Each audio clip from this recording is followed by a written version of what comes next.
ఇప్పుడు మా బావ చేపల పులుసు చేయమన్నారు. మా బావ చేపల పులుసు చేశారు. ఇదే కదా నేను చెప్పేది. ఈరోజు నేను ఎలా చేస్తాను చేపల పులుసు అనేది చెప్తాను. ఫస్ట్ ఒక ఉల్లిగడ్డ 2 టమాటాలు మిక్సీ పట్టుకోవాలి.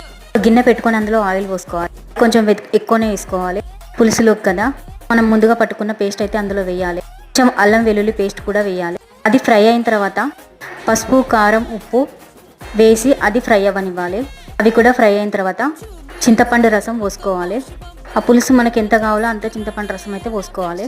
ఆ పులుసు మసిలేటప్పుడు కడిగి పెట్టుకున్న ముక్కలు అయితే అందులో వేసుకోవాలి. కొంచెం జీలకర్ర పొడి, మెంతి పొడి కూడా వేసి బాగా మసలనివ్వాలి. ఆ పులుసు అయితే బాగా మసిలితే మంచి టేస్ట్ వస్తుంది.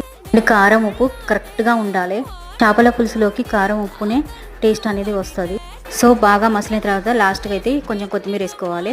ఇలా కనుక చేస్తే చేపల పులుసు అయితే సూపర్ టేస్టీగా ఉంటుంది. చేపల పులుసు సూపర్ ఉంది. వీడియో నచ్చితే ఒక లైక్ ఇవ్వండి.